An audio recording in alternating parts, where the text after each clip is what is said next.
an event in Guild Wars. There you go. All right. Nice. All right, fantastic. Start this shit on a high note. All right. We always do. We always do. We always do. All right. 3, 2. Oh, I almost hit the wrong button. That would have been terrible. Don't hit the stop streaming button when you're about to actually start the show. Mental note. 2, done. 3, 2. Yeah. 3, 2, done. Hello and welcome to Super Gamekast, a video game industry podcast. Here's your host, Bronson Fiore. What is up, everybody? This is Super Gamecast. It is August 27th, 2023 for the live show, for all of you listening later. I am joined by the always awesome Aaron Reynolds. And I always have beats in my head. Always. And then we have our mod mommy, our wielder of the banhammer, which is, Jesus, I just completely spaced out. We didn't do Street Fighter this morning, so we're all out of sorts. We don't have that, like, I've had to react to things for 2 straight hours. Mod mommy, wielder of the banhammer is here, and then finally the HR ninja himself, Jesse Pewitt. Hello. Good morning, day, night. Wherever you are.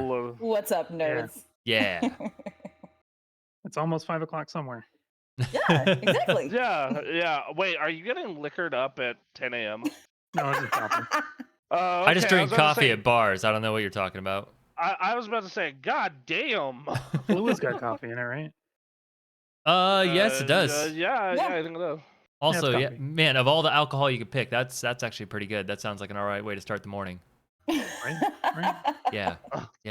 Kahlua, some cream. Nah, just recreate E3 Thomas doing old fashions at 10 a.m. Oh, that sounds like a terrible idea for multiple reasons. Bastard, I swear to God. Oh, We don't live the life of madmen. That's not real life. You don't do that. Jesus. I mean, we could. You could technically. I mean, if there's a place to do it, E3 is probably not the worst place. No, okay. When you put it that way, yeah, no. Also, shit. I had to walk around. But there's no E3 anymore, so whatever. Yeah, now you just drink an old-fashioned 10 a.m. at PAX. Or Gamescom, apparently. Or Gamescom. Yeah, Gamescom. Yeah. No, there you go. Gamescom. There you go. And it's in Germany. There you go. There you go. So it's got to be beer, right? Plenty of beer. Yep. Get turned. Yep. Get hammered before your 11:30 in the morning interview.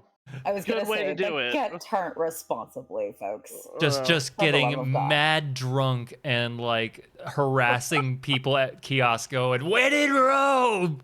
That's right. You know, I used to work for a fairly well-known computer and cell phone selling company. You can just say which one, dude. I don't think anyone. You don't know when it's ever going to I used to work happen. at Apple, right? Okay. So I used to work at Apple, but across the street there was a bar, and before every staff meeting, me and a couple of my buddies would go to the bar and spend like $40 on liquor each, and then go to the staff meeting. And they were my favorite staff meeting ever. Yep. Oh, God. I like mean, this. I'm so sorry. You're gonna feel better. You're gonna feel a lot better that way. That's right. You know, and I mean, go back to the earlier point. Like, man, I've shit talked Microsoft so much on this fucking show. I mean, Yeah, I know, but I'm telling you. you, one day one of us is going to say something real stupid that goes viral, and then it opens the floodgates. And we've already said dumb shit on here. Fair. I was editing the podcast, last week's podcast, and I was just a bad take machine the entire time. I was like, what the fuck am I saying? What is happening? This can't ever get out. Oh, God. We have to remain unknown forever, goddammit. No one can find out. Bullshit. Like I said, one day we're gonna end up like getting clipped by someone, and it's just gonna fucking blow up, man. Oh, God. Oh, well, they can't clip us if we're talking about video game news, right? That's how that works. I mean, they That's right. can. It's just that how dumb can our takes be about video game news? Let's experiment today. I don't know. Starting off with this first story.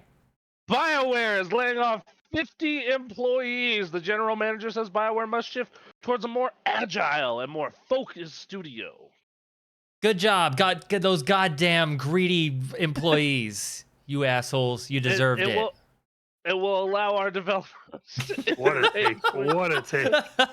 Yeah, if we're talking about hot or bad takes, Just right here. just clip that. Just clip that. Leave the before and after out, and Uh, just clip that by itself. See, now I think we need to do a podcast episode, like an April Fool's one, where we just have the worst possible take on every bit of news that week. Everything. That's a Oh my podcast in God. itself. Just be the exact opposite of just do the news, but like just all the worst takes. Yeah, just Fox News, but for video games. But more fun. I don't know. Yeah, sure. I like it. I like it. I think the problem with that I think the problem with that idea is fucking just we would be able to keep a straight face the entire time. You know, yeah. I'm gonna pocket this idea. We're clipping this out of the show. No, you can't. Nuh-uh. Anyway. All right. So, it will allow our developers to iterate quickly and unlock more creativity and form a clear vision of what we're building before development ramps up. Yeah. Okay. Okay. Sure. Like, Why does creativity need to be unlocked? Like, whenever Aren't you I hear one of these executives say that creativity needs to be unlocked, it's like, oh yeah, you don't know what you're doing. You don't know No, you what's have no happening. idea. I don't know shit. You don't know how You this don't know process shit. even works. You don't care. first of all, give up the key. What are you doing? Yeah. Oh my God. Just. Yeah, and I'm sure losing 50 people will make you more creative, including one of the writers of Baldur's Gate 1 and 2.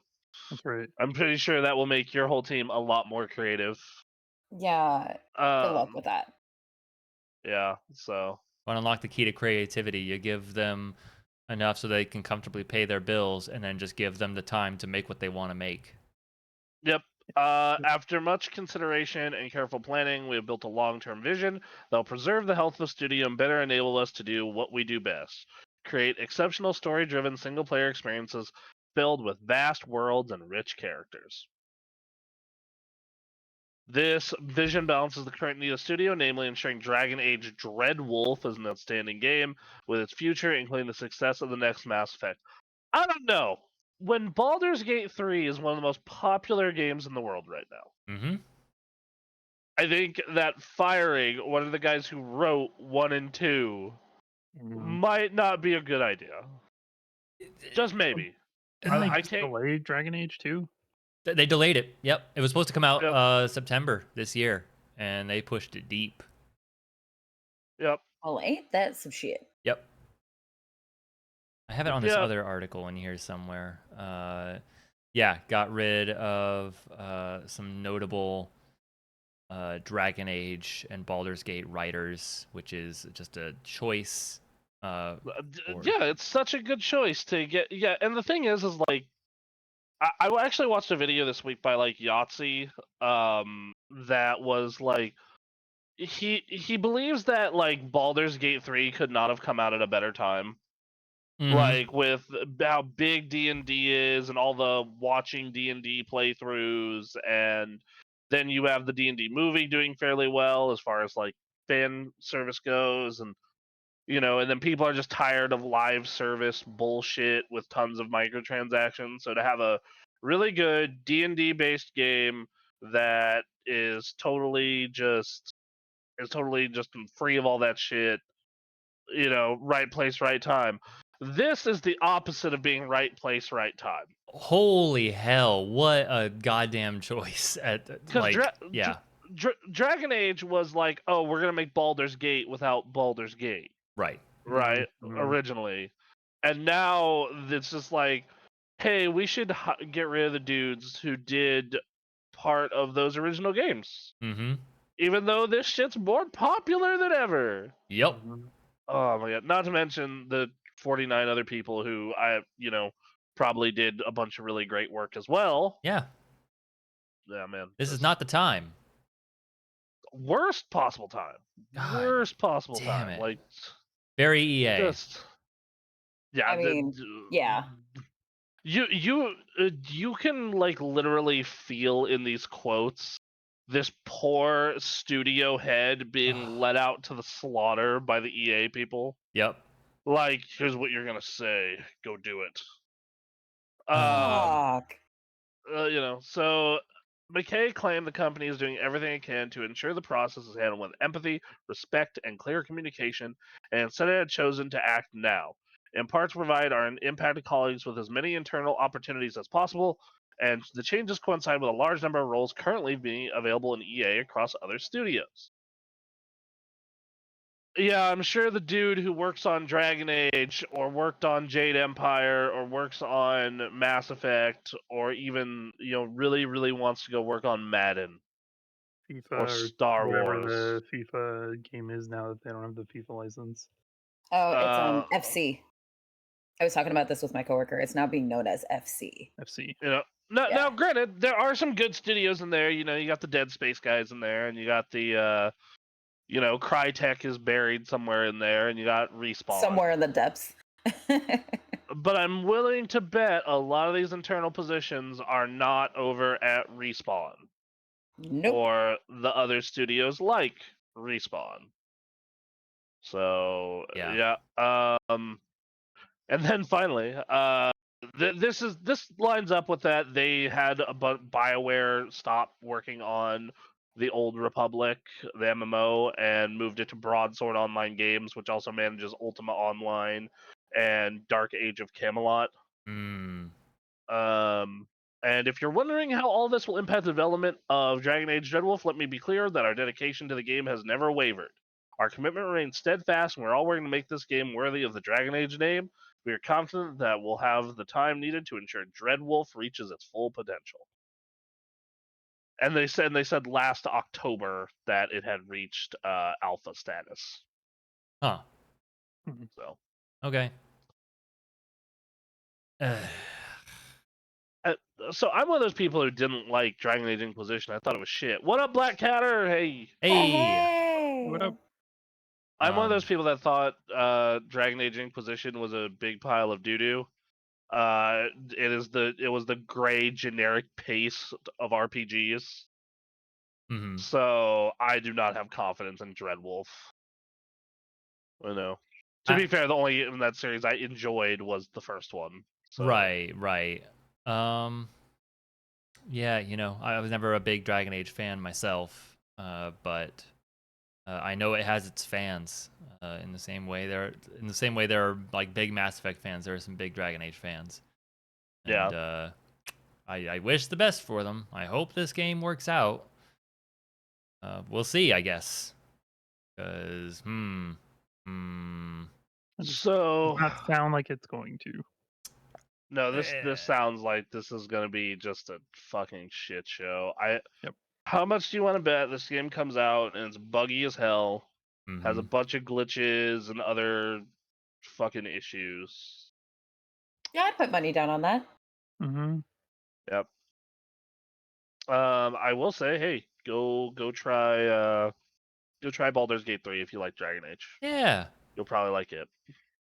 So I imagine they're all good. doing that anyway. Yeah. Anyone else got anything they want to talk about with this little thing here? I think you covered it, sir. Okay. Well, next up, God damn it, I hate being right. Sometimes it sucks. Well, Netflix yeah. password crackdown is working as intended, as it added Mhm. 2.6 million subscribers in July. Mm-hmm. Oh, buddy. Yep. Well, so Good job. the real interesting thing is what's going to happen later, because we knew this was going to happen short term. Like Yeah. that's the entire reason they did this move, was to get that next, quarter jump. Yeah. But what about the long term is the question. Well, we'll see. And this 2.6 million subscribers, I don't think they're just going to drop off after 1 month. No. Yeah, I think that this is going to be a very long-term thing. Yeah. Like, I think that this is going to be, like exactly. This is going to be a while. Because most people I know that were on my account went and just got their own account. That's all they Right. did. Steph and Tim got their own account. Mhm. Anthony doesn't care enough to get his own, but my mom got her own. So Yeah. yeah. It makes sense. Yeah, Vast majority of Netflix people are not ones to. It's just funny. I don't know, like the amount of money that you're paying for a Netflix subscription. You must be watching a lot, because on some level, like you could go either of the directions that we've talked about before, which is piracy or hard copy for a number of these. or just go to a streaming service that doesn't do this shit. Yeah. Yeah. Like that is something that yet, to be fair. But yeah, like you can go to HBO Max. You can go to Disney Plus for now and Hulu for now. Like there are other options for now. About which shows Yeah. have, or which streaming services have The Office. Go to Peacock. Right. If I Well, want to no, go to, yeah. the reason why The Office was popular is because it was on Netflix. Netflix wasn't popular because of The Office. And that is something that Peacock desperately I mean, misunderstood. The Office was popular before then, but yes, it got a second shot of life from being like on Netflix. And Comment from Black Catter. Boy, I am glad that I'm untethered to the streaming services. Same. I have access to some streaming services, but like I know I don't like use them unless I absolutely have to, and it's nice. Yeah, Max I get for free. The second that Disney Plus cuts password sharing, I'm probably done. Hulu, same thing. Because I'm not even paying for my own Hulu. I'm using Stephanie's. And then yeah, Netflix is honestly the one I would keep, if that means anything. Like, I think that does mean something. It's, you try to compare all the other streaming services, and Netflix has such a back catalog of all this stuff they've accumulated over years, while other people were still trying to just start up their service. yeah, and they have a bunch, and they have a little bit of everything, and they, like they had that Netflix exclusive quarterback, where you get to like see behind the scenes of like 3 NFL quarterbacks, like what's going on there with Patrick Mahomes, Kirk Cousins, and Marcus Mariota. And like they typically get a bunch of good content. Like it's a bummer that they're turning into the devil when they were supposed to be the one who would save us from the cable nightmare. Yeah. But it is what it is. Yeah. Yeah. It sucks. But it's going to pay off for them right now, and the question is, will it pay off? By next year, will their numbers still be good? The thing is, I think that I think it's not gonna, like, it's still gonna be good. I think because like it's this really shitty, unfortunate situation where yes, Netflix is expensive. It's $20 a month, but that's still cheaper than cable by a good amount. Yeah. And unlike cable, you can watch what the fuck you want when you want. You don't have a shitty bullshit interface to deal with. Like it's just better than cable. And then I know we're technologically inclined. Is I know like we're technologically inclined to pirate shit. My mom isn't gonna do that. Well, exactly. And so, yeah, you making the comparison to cable, I have been disconnected from cable to so long that argument almost doesn't like compute for me. But like, of course, a lot of people are still attached to their cable. Talk to all my relatives in the Midwest and Yeah. some of them on the East Coast. All of them, all of them still have cable. Yeah. Every single one of them, except my mom. My mom got on the streaming train because of me. Millennials that had to leave their house, when the recession was happening, and like try to go out on their own. A lot of them are like, cable. What? Why? Mm-hmm. Why in God's name would I do that? But yeah, a lot of people Yeah, don't live that life. yeah, like my grandparents are never gonna go that life. Like Yeah. my grandma sorta is in that thing. Comment in the chat. The only reason Disney Plus is failing is because Disney is failing. Disney has had a really rough year, as a whole. They have. I hear that new Ahsoka show is pretty good. Hmm. Um, Guardians of the Galaxy 3 was fan-fucking-tastic. Yep. But everything else that they've done this year is kind of a giant piece of shit. So, you know, and then Yeah. and then last year you had like they made a lot of money on Avatar: The Way of Water, because you got to remember they own Fox now. So, That's right, they do. so yep. Yep. I guess the real question for me is, will this work out exponential profits in the long term? Oh God, That's no, because that's the thing, that's and it never does. But like, will it, they be happy with that? Because this is a good move for them as like a regular business just trying to make some money. Right. Yeah. But that's never enough, is it? No, it's this is a stopgap until they can kill one of the other services again, as they have done in the past. Mm-hmm. You Mm-hmm. know, and which one will it be? I don't think it's gonna be HBO. I just think there's too much good shit on there. You know, they Yeah. have, and it's such a locked in name, or Max as it's called. Like X, I don't think um, anyone is like, oh yeah, Max. yeah, Fuck. Mm-hmm. exactly. But yeah, Also, no, HBO is too good. apparently there's a Justice League X Ruby thing on X Yes. now. What? Yes. That's It's weird. I've heard it's like it's really good because it's actually two-parter is what I've heard too. It starts off Yeah, with because Justice League in the Ruby universe, and then later it's Ruby in the Justice League universe. that's weird, but okay.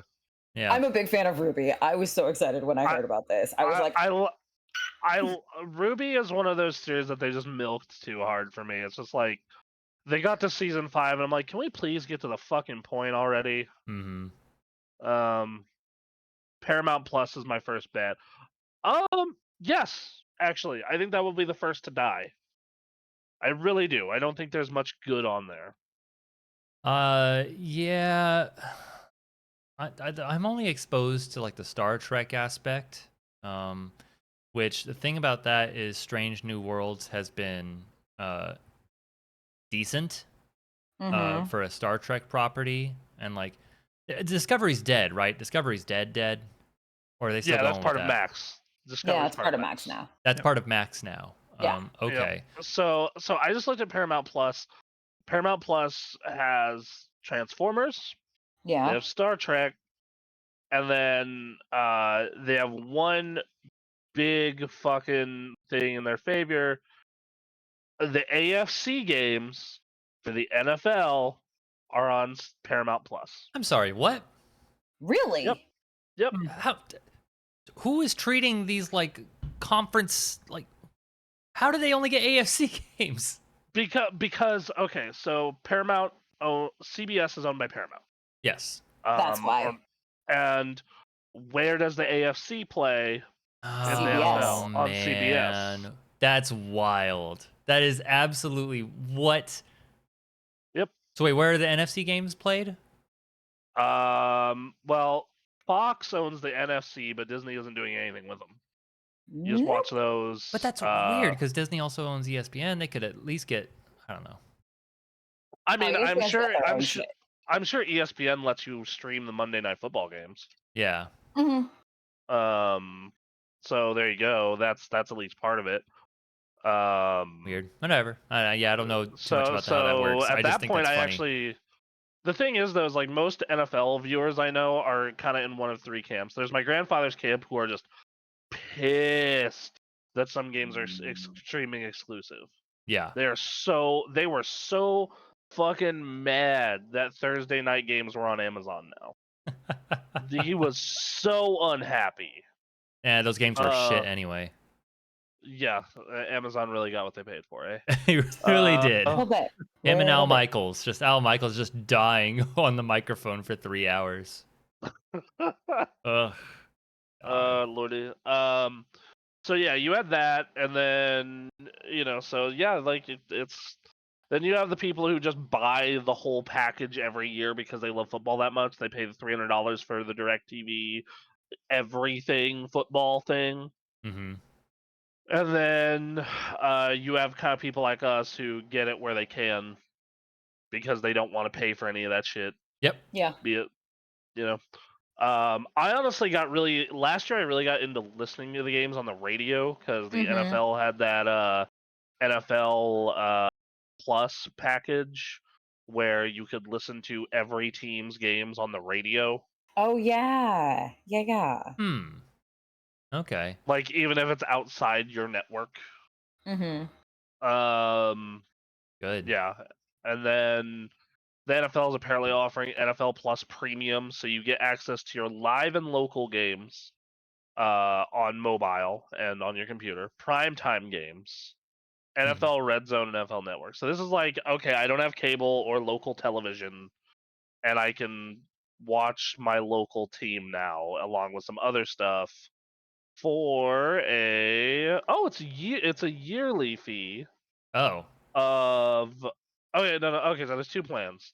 There's the $6 a month plan, or no, $7 a month plan, which you get NFL Network, live out of market preseason games, live game radio, NFL Films and NFL Films on demand, and then local and primetime games and postseason games, and then the $15 a month package adds NFL Red Zone, and then full condensed and all 22 coaches film replays, all ad free.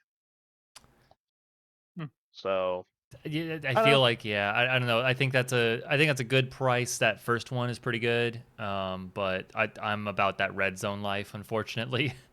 yeah, I think $15 a month though to just get Red Zone is kind of worth it. I mean, it's. I feel like I need to watch more football. Your alternative, your alternative though is like paying for a full on DirecTV package. I mean, that's not my choice. I already have the option I need to get what I want for the least amount. Yes. But yeah, I would have to, for $15 a month. I would definitely be like, all right, I'm throwing on NFL Network on these other days that Red Zone is not active. Just I would definitely be like totally tuned into football to make that price worth it. But you know what? I like watching football, so that works out. Yeah, I feel like the people who are going to pay for that are the people who are, want to be that level of tuned in. Yeah. So my brother. Mm-hmm. Yeah, exactly. Or like me, football has not been like, this is the first year in a while where I'm just like, okay, maybe there's something to football again, because goddamn the Broncos. Because goddamn the Broncos. I like picking a team. I like picking a franchise and just like sticking with them for a year and see what's going on. But it sometimes it works out, sometimes it really doesn't. But yeah, I don't know. I've been like playing, MMOs and then throwing Kitchen Nightmares up, and it's like I've seen all of this. I know exactly what's gonna happen because I've done this so many goddamn times. So you know what, football wouldn't be a bad choice. Yeah, there you go. See? Yeah. It all works out in the end. You know? It all works out. All right, so next news story is in order to get the UK to agree to this Microsoft Activision Blizzard purchase, Microsoft has chosen to sell off the Activision cloud gaming rights to Ubisoft. So Microsoft just go ahead. Just okay. Whatever. Microsoft is restructuring its proposed Activision Blizzard deal to transfer cloud gaming rights for current and new Activision Blizzard games to Ubisoft. The transfer of rights is designed to appease regulators in the UK that are concerned about the impact of Microsoft's proposed $68.7 billion deal will have on cloud gaming competition. The restructured deal has triggered a new regulatory investigation in the UK that could last until October 18th. Quote, to address the concerns about the impact of the proposed acquisition on cloud gaming streaming raised by UK Competition and Markets Authority, we are restructuring the transaction to acquire a narrower set of rights, says Microsoft President Brad Smith. This includes executing an agreement effective at the closing of our merger that transfers the cloud streaming rights for all current and new Activision Blizzard PC and console games released over the next 15 years to Ubisoft Entertainment SA, a leading global games publisher. The rights will be in perpetuity. The restructured deal means if Microsoft does close the proposed acquisition, then it will not be able to release Activision Blizzard games exclusively on Xbox Cloud Gaming. Microsoft won't be able to exclusively control the licensing terms of Activision Blizzard games on rival services either. Instead, Ubisoft will control the streaming rights to Activision Blizzard games outside of the EU and license titles back to Microsoft to be included in the Xbox Cloud Gaming. Ubisoft will compensate Microsoft for the cloud streaming rights to Activision Blizzard games through a one-off payment through a market-based wholesale pricing mechanism, including an option that supports pricing based on usage. It will also give Ubisoft the opportunity to offer Activision Blizzard games to cloud gaming services running non-Windows operating systems. This is such a fucking non-entity. Comment in the chat. B thinks this opens a door for a door of bad games in the future. Well, they're not developing them. This is literally just Ubisoft like saying, "Here, we're offering Microsoft shit on cloud." That's it. Which, like Ubisoft does have a history of messing up their end of things for other people, but they're not going to make the bad games themselves this time. Yeah. What this is just. This is such just, and the thing is, this is what's going to get it passed in the UK, of course. Yeah. But this is such a non-offer. This is nothing. This is gonna like affect what, like 10% of the people playing these games, maybe. And if that. yeah, if that. Just, oh my god, Christ. So they just did that to get a bid for approval. This is not the move that has sold the UK on this deal yet. Oh, I think it'll sell the UK. I think this will get it passed. I'm amazed that it came to this. Anything with like how the U.S. Congress functions, I don't think that there's anybody who is savvy enough to like know this is a non-issue. Right, but but also like, and yeah, maybe that's what does it. But I just love that because they don't know. It's funny that like that they stood so hard. They held their ground on this specific issue. And maybe it's just because other people are talking in their ear about how cloud gaming's going. Don't get it.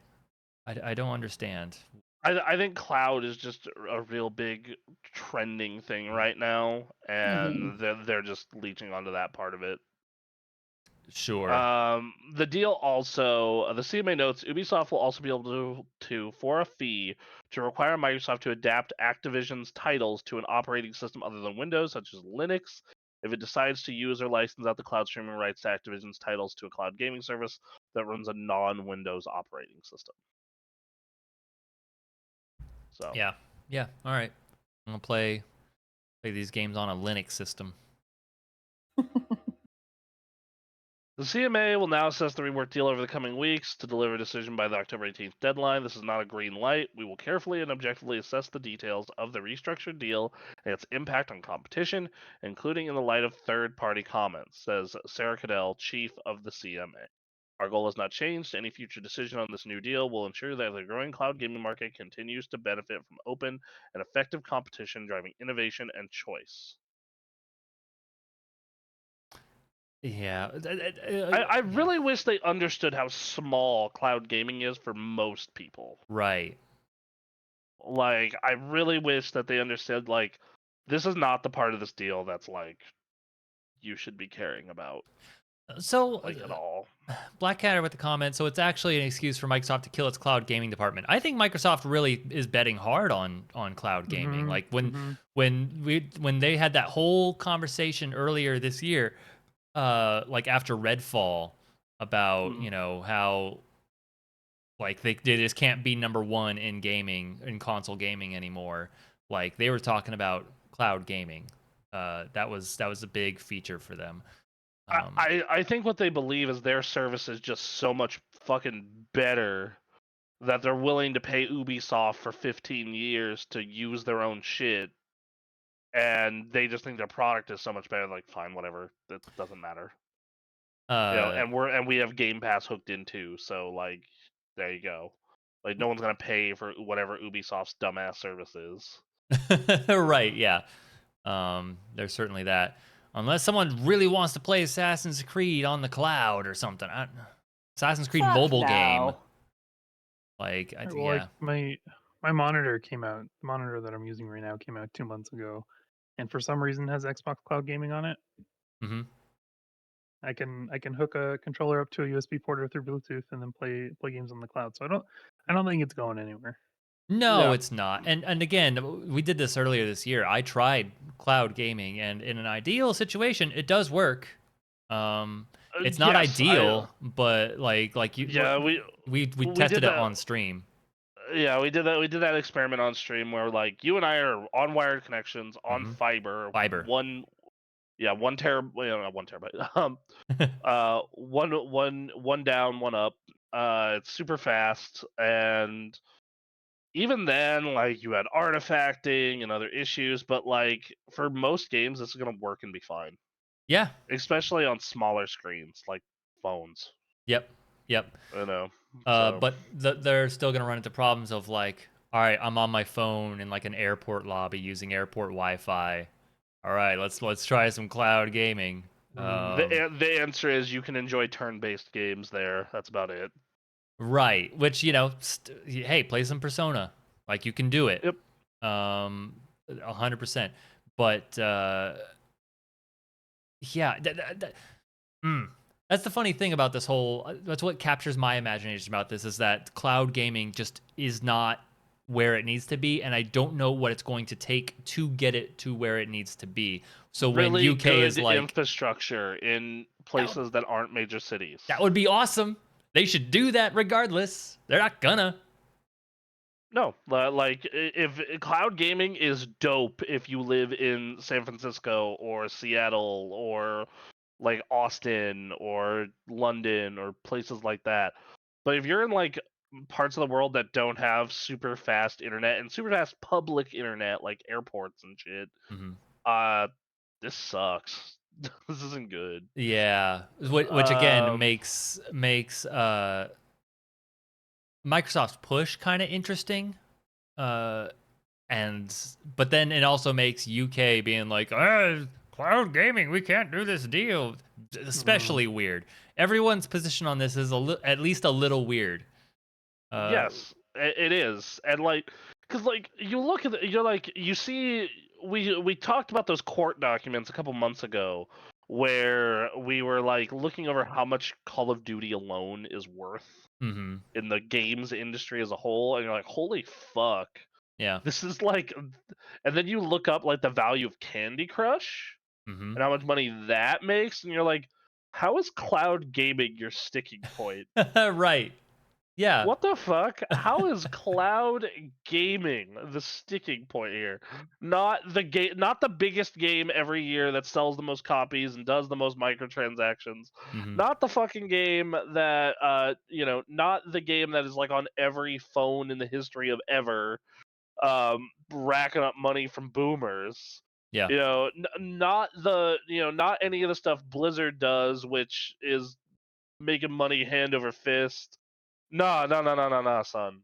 Cloud gaming. Unbelievable. It's so weird. I don't know. Phil Spencer put out a statement to his team regarding this. Did he now? Team, today we're taking another important step regarding a proposed acquisition of Activision Blizzard to address the concerns about the impact of the proposed acquisitions on the cloud gaming streaming raised previously by the UK Competition and Market Authorities. We're modifying the transaction to acquire a narrow set of rights. This includes executing an agreement effective at the closing of our merger that transfers the cloud streaming rights for all current and new Activision Blizzard PC and console games released over the next 15 years to Ubisoft. Under the modified transaction, Microsoft will obtain those cloud streaming rights for Activision Blizzard games necessary to fulfill our commitments to the European Commission and under our existing streaming agreements. We have notified the modified transaction to the CMA, and we anticipate the CMA review process can be completed before the 90-day extension or acquisition agreement with Activision Blizzard expires on October 18th. You can read more about this important step in our blog post from our Vice Chair and President, Brad Smith. Thank you for everyone who's devoted their time and energy in supporting our acquisition, and I'd specifically like to call out Sarah Bond's exceptional leadership throughout this process. As we continue to navigate the review process with the CMA, we remain as committed as ever to bringing the incredible benefit of the acquisition to players, creators, and the industry. Today's development moves us one step closer to bringing this joy of gaming to everyone on the planet. Okay, Phil. Thanks, Phil. Yep. Thanks, Phil. All right. I guess if that's what it takes to get the deal passed, do what you got to do. We'll see. Yep. That's the thing, I guess. All right. All right. So, yeah, it's gotta get passed. I have no doubt in my mind. Eventually. I have no doubt in my mind. Like, I think this will do it. It'd be funny if this is what did it. I don't know. Oh, I think this is what's gonna get it passed. I absolutely think this is gonna get it passed. I just think that the UK just cares about cloud gaming. This sacrifices cloud gaming for Microsoft for a little bit. Mhm. Assuming Ubisoft doesn't sell to someone, which every year that sounds like it's going to happen. Right. And so we'll see. But yeah. Some other Microsoft news. As the Xbox 360 store ends the end of its life next year, Microsoft swears game preservation is front and center. In an interview with Eurogamer, Phil Spencer said game preservation is critical for Microsoft. Speaking to Eurogamer during Gamescom, Spencer said that the company's backwards compatibility efforts are world class. I mean, you're the only one doing it, so sure. Sure. Yeah, by that definition, sure.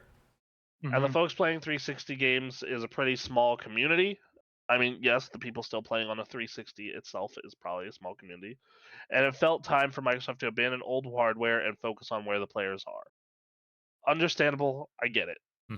I get it. Like, look, this goes back to they didn't want to keep doing security fixes and bug fixes for a system that is going to be 20 in 2 years. Yeah, I understand that. Okay. Since games launched that aren't tied to a single piece of hardware, it felt time for Microsoft to abandon the whole hardware and focus where players are. Well, he believes PC is the best ecosystem for game preservation, since games that launch there aren't tied to a single piece of hardware. He's aware that a couple hundred non-backwards compatible games need to be figured out. There's a list of about 220 games that are not backwards compat, and I have the list, and I've got stapled on my forehead, and like, how can we make sure that you can play them still? How many of those are on PC? That's one thing, because it doesn't necessarily mean you need to be able to play it on the existing hardware that you bought 15 years ago, but preservation is front and center when all decisions are made. And then Spencer was referencing a list of 220 games that VGC found that will disappear forever when the store closes. Looking through this list, it's nothing all that notable besides Bastion is one. The Batman Telltale games are one. These are available on other platforms, right? Yeah, these are just like the 360 version that isn't like on backwards compatibility for whatever reason. Got it. Darkstalkers Resurrection. Double Dragon 2. Dust and Elysian Tale. Fez.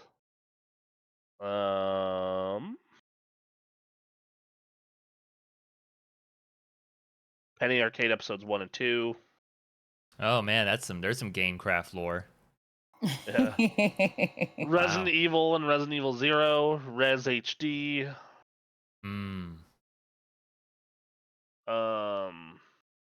Street Fighter 2 Turbo HD Remix. I can't believe that hasn't gotten ported somewhere. Yeah, that game got abandoned really quickly. Right? Yeah. The Wolf Among Us.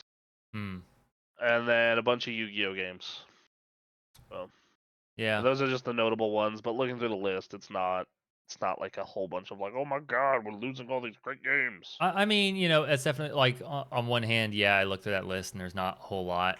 A lot of the big names are able to be played elsewhere. On the other hand, game preservation, Yeah, like that's important. Like everyone has a favorite game that's probably on lock to some hell old hardware yeah, that isn't getting ported anytime soon.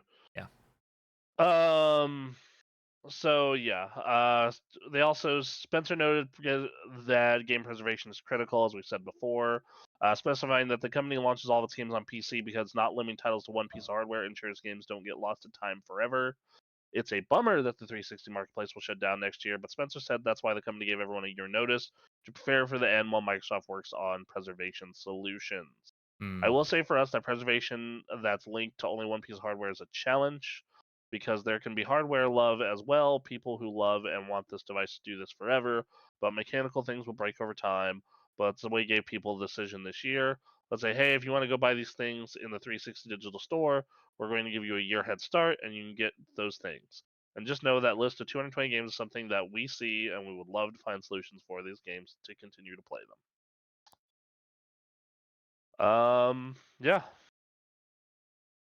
yeah. And then something to point out that we brought up this story recently in a partnership with Software Preservation Network found that 87% of classic games like Yakuza 1 or RPGs on the TurboGrafx are lost to time.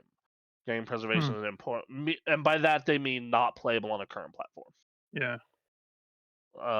Legally Mm-hmm. playable on a current platform. Right. Game preservation is an important issue, particularly in the history that helps not only shape the next generation of developers and gamers, but also that will direct where the medium will go in the future. I am big on game history.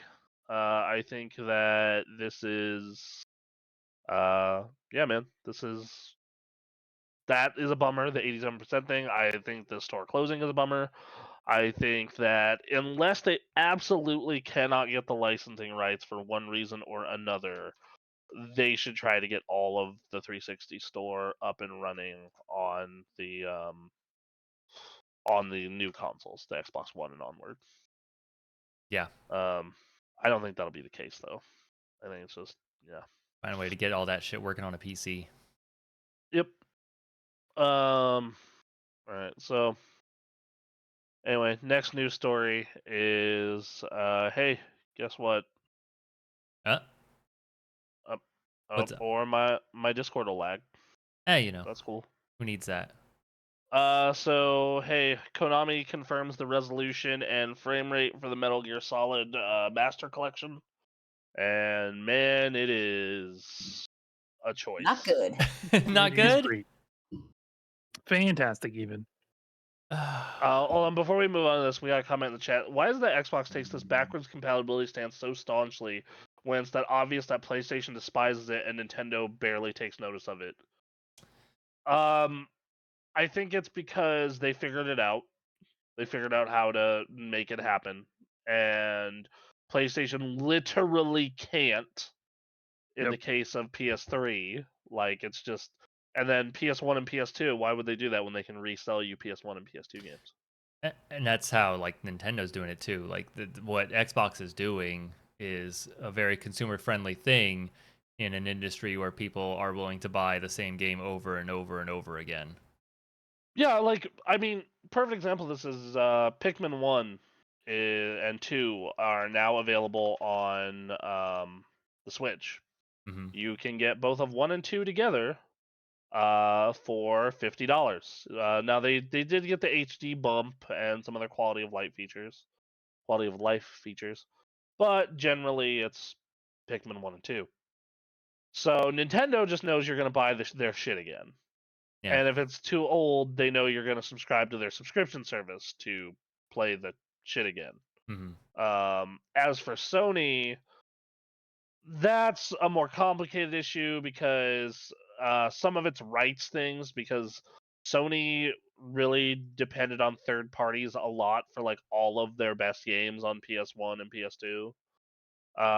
So those are like, so for example, if they want to put out Crash 1 and 2 and make it backwards compatible, or even make you buy it again downloadable, they have to go play ball with Activision Blizzard, for example. Mm-hmm.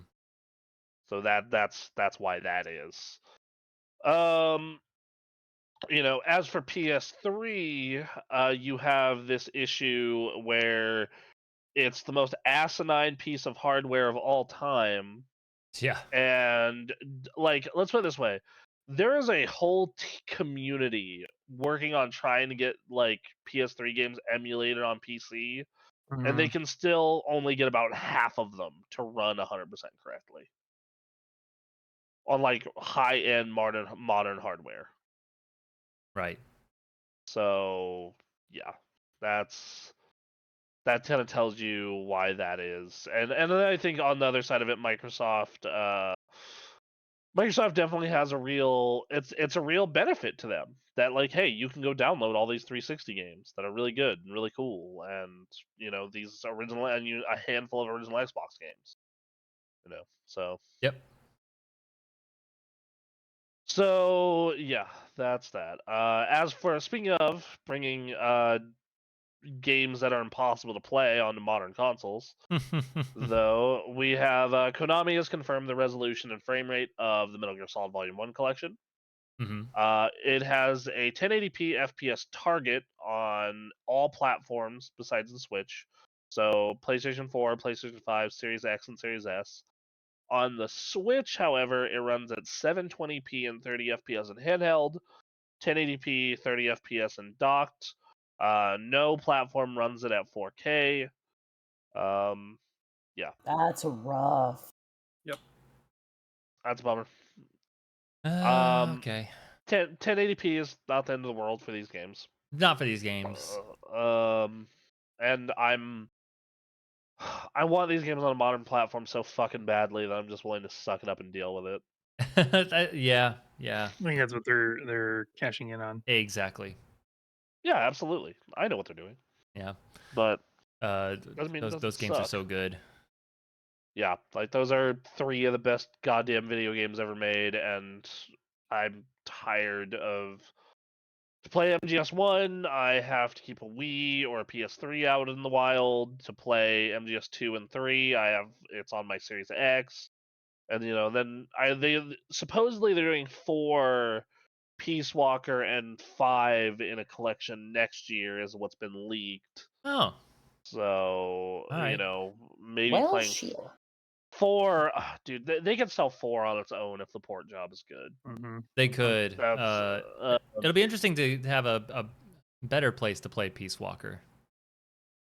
I mean, yeah, that was ported to the Xbox as well. Oh, was it? Okay. Yeah, like you can download that on your Series X right now, and I think it was also in the PS3 collection. Also, I'd have to go grab my disc. I want a new wave of streamers playing Metal Gear Solid 3 for the first time. God, what a beautiful world that would be. It's coming. What a My favorite is beautiful 1. world. That's some video game but 3 is just 3 was a revelation at the time. 2 and 3, man. 2 and 3, so perfect. 2 getting a chance to revive itself. Two, getting everyone to play this game and be like, oh, this is like really weird how accurate this is for a game that was released 21 years ago. Yep. Yeah. So. All right. The next piece of news is the Metal Gear Solid Master Collection includes a warning for content that may be considered outdated. Whether it be the incest themes in Otacon's backstory or overall leering approach to women, Metal Gear is no stranger to controversy. Noting this, Konami has been seen it fit to include a content warning in the opening of each major game in the collection, which includes Metal Gear Solid 1, 2, and 3, as well as the original 8-bit games. The warning reads as follows: this game contains and expresses expressions and themes which may be considered outdated. However, these elements have been included without alteration to preserve historical context in which the games were made and the creator's original vision. Player discretion is advised.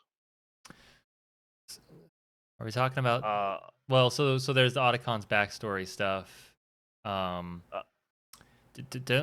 I didn't play Metal Gear Solid 5. Did they have a boob cam in Metal Gear Solid 5?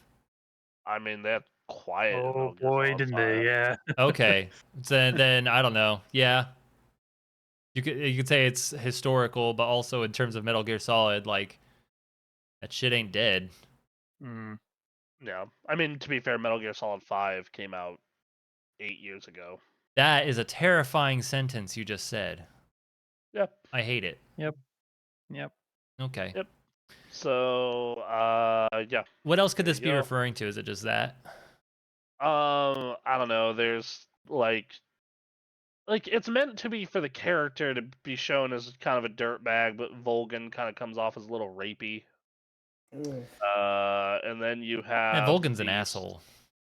Yeah, and then you have the stuff with God, I'm trying to think if there's any other ones that can really stand out to me. Yeah, did they not say in this article here? The Colonel Rykov stuff in 3. Where Uh, Volgan grabs the dude's nuts to be like, "Oh, that's how I recognize you." yeah, but like Implying Volgan's the Volgan. bad guy, right? Yeah, like it's typically like all Volgan and Otacon's backstory. Yeah, I don't know. Like Uh, specifically, Otacon's backstory seems like that. The boob cam seems like the big one, and then Otacon's backstory, I suppose, could be. but I'm also sitting here like people like boobs. There you go. Yeah, Like people are playing Genshin Impact with like half naked anime girls all over the screen all the time. Yeah. Yeah. what was it? Dragon's Crown got brought up again recently. Oh yeah, that one was just like, okay, this is a bit much. but also that's a but beautiful muscly lady. God damn. That yeah, whole game is beautiful. Like That whole game all is the artwork beautiful. in that game Yep. looks fantastic. Yeah. that game's artwork is good. amazing, and man, you can tell that the director of it really liked boobs. Yeah. A lot. I still hold to the old Gamecraft tradition to this controversy, which is where are my man boobs? Put my There you go. men in some good outfits. I want to see them. I mean, you can snake around shirtless in that game from the very beginning. Damn right you can, but I don't get good enough camera shots. Yeah. But yeah, so you can snake it shirtless from the get go. All right. So Yeah. yep. Okay. Hey. Sure. Next news story is Charles Martinet will no longer be voicing Mario. Damn. The end of an era, Shit. folks. He is now moving into a brand new role of Mario Ambassador. He'll be stepping back from recording character voices for our games, so continue to travel the world, sharing the joy of Mario and interacting with you all.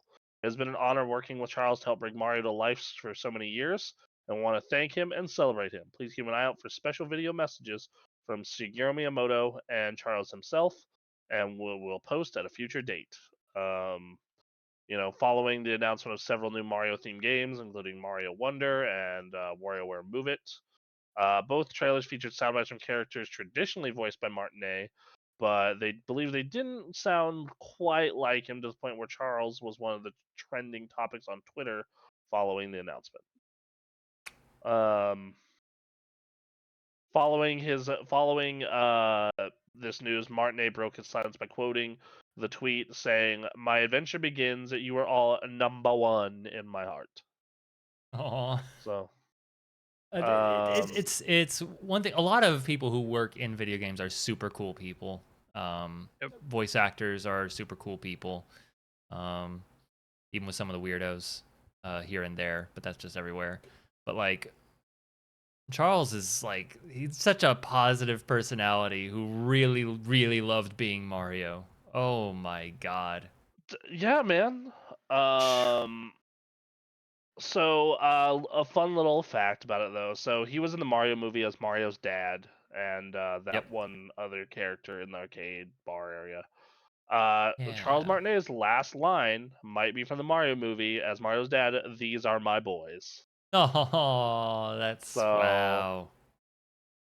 yep. Yep. Mhm. Well, at least they're keeping him on as ambassador, so I'm sure at a bunch of Nintendo events he'll be there. doing his thing still. Yep. Which good on Nintendo if they're keeping him paid to just do Mario stuff still. Just to hang out and be a Mario guy. What Yes. a hell a great job that would be. Yeah. Black Cat or angry face for some reason. Or Well, sad no, face. he's yeah. Like that's how I feel. Like, all right, let's get Chris Pratt in here. Let's do it. Yep. Yeah, Chris Pratt is doing the video games now. Which like, I'm sure the internet will have nothing negative to say about that. hey, within the context of that movie in particular, I think he actually did pretty good. I was surprised. I thought he did a good job in that movie. I was, yeah. You pretty quickly forget that he is Chris Pratt. I mean, like there were some people in the movie where I'm like, okay, well, like this is obviously Jack Black. this individual, yeah, Jack Black. That is Seth Rogen as Seth Rogen. Pretty quickly you forget that Mario is Chris Pratt. Yeah. Quick news story. So yeah, you quickly forget Mario's Chris Pratt. I think the other one that's like Seth Rogen and Bowser were the two where I'm just like, Yeah. okay, you guys are obviously your actors. Yep. Keegan-Michael Key went out there, man. I loved it. He went so hard on Toad, dude. I loved it. He went so hard on Toad. Yep. I loved it. So good. So. All right. Well, congratulations, Charles. You can relax, I suppose, but also you get to still you get to live the best life, really.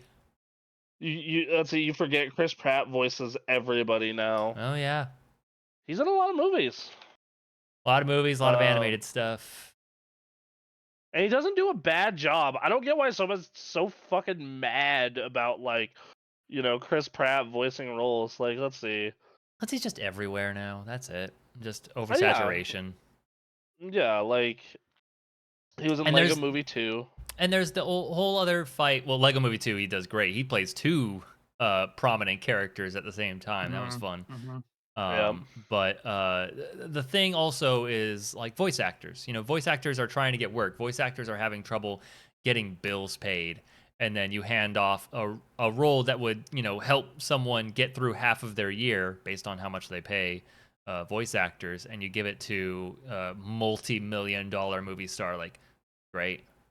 All right. Yeah, but looking at the cast of the Mario movie, I think that, and the fact that they had Illumination working on it, all of that was going to go to a giant movie star no matter what. Mario movie, fine. Yeah. But like Kojima bringing it back to Metal Gear Solid was like, fuck David Hayter, I'm getting Kiefer Sutherland. Yeah, it's like, great, cool. Well, that's like an established longtime character though. Also, I'm looking at his IMDb and he actually doesn't he's had a lot this year, but like he did 2 movies this year. He technically did 3 movies last year, but only one where he was in it for a meaningful amount of time. And then he didn't do movies like basically all of COVID except for Onward. I mean, if I were a movie star and I suddenly made a whole bunch of fucking money, I would take a break. Oh yeah, dude. Like you look at like his, when he really popped off was Guardians of the Galaxy. Because he was popular because of Parks and Rec, and he had Jurassic World. Yep. He had Jurassic World and Guardians of the Galaxy hit 1 year apart from each other, 2014, 2015. That was the window. And then he continued the Jurassic Park and World stuff and the Guardian stuff, and he was in the Avengers, and then he did the Lego movie. And Avengers Endgame and Onward happened. Mm-hmm. And that dude is so much less now. And I cannot blame him. He achieved a level of success that is just wild, and now he can kick back for a while before he can start his second run when he feels like it.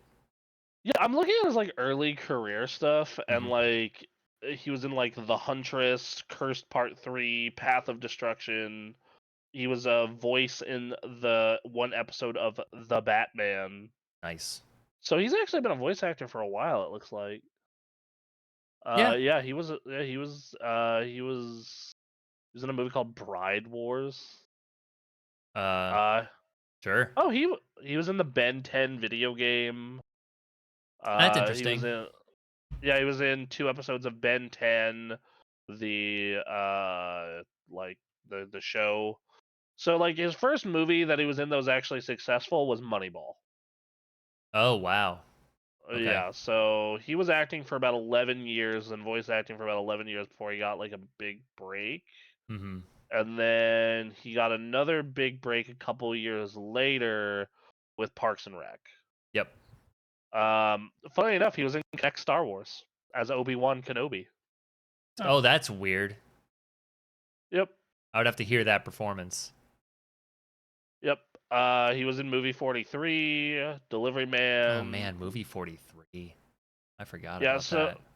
but yeah, so 2014 and 15 though, that's when it pops off. That's when Parks and Rec has its finale, Mm-hmm. Lego Movie, Guardians of the Galaxy, and Lego Jurassic World and regular Jurassic World all hit back for him. Yep. Yep. And yeah, dude's career exploded ever since. Here's my question.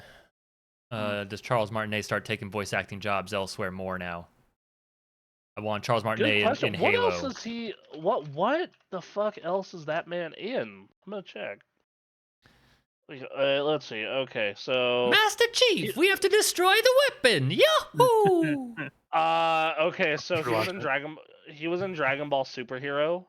Okay. He was Magenta, the red Really? ribbon guy in the red suit. Yeah. Um, Huh. okay, okay. Let's see what we got here. Mm-hmm. All right. So early career, he's in a bunch of shit you've never heard of. So fun fact: his first Mario role was actually 1991's Mario Teaches Typing. Nah. Huh. Apparently they went back, which is weird because he got the role for Mario 64, so I guess they went back and redid it. Yeah, I guess. So he was in the Beauty and the Beast, like straight to home video thing. He was in a thing called The Game, The like, game. but yeah, man, this dude, he was like in a bunch of weird edutainment games like Carmen Sandiego's Great Chase Through Time Hell yeah. and The Emperor's Treasure. He was Spawn in the Spawn video game. He was Spawn. Interesting. All right. Beautiful. He was in Star Wars X-Wing Alliance as a rebel pilot. Sure. He was in Skies of Arcadia as Vigoro. The Goro. Yeah, and then he was an AT-AT driver in Star Wars Galactic Battlegrounds. That's fun. He was in Jet Set Radio Future. Oh, hell yeah. All right. This dude did a lot of Star Wars. He was in Shinobi, like the 2002 reboot. Hmm. Same with he was in Lord of the Rings: Return to the King, the video game, as the Easterlings. Sure. All right. Um, Virtua Quest, Little Angels. But yeah, the vast majority of his work is Mario, Yeah, yeah, Mario, yeah. Mario, Mario, Mario, Mario. Just That's like yeah. this dude was, and because Mario happens so often, this dude was cashing checks left and right. He Mm-hmm. was in Ratchet and Clank Future: A Crack in Time Okay. as Orvis. Mm-hmm. He was in Skyrim as Parthenax. Yep. That's a big one for him.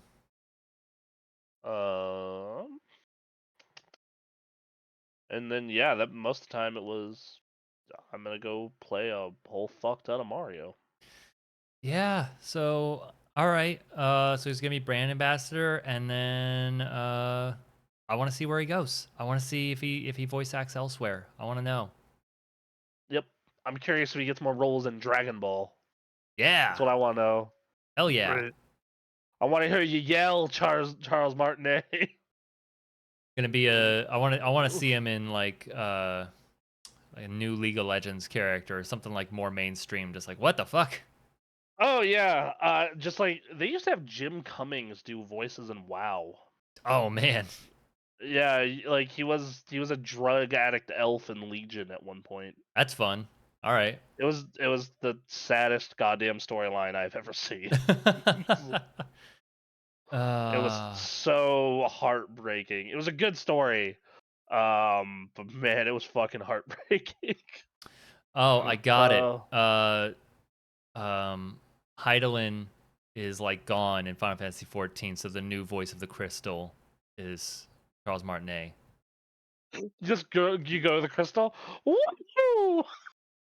Here, feel, think. Very good. All right, you might have sold me on that. I would have been down for that. You might have got me to give a shit about Hydaelyn more. This is a very unserious expansion coming, so why not? Oh, you're right. You're right. Let's just have fun with it. Whatever. Oh, lordy.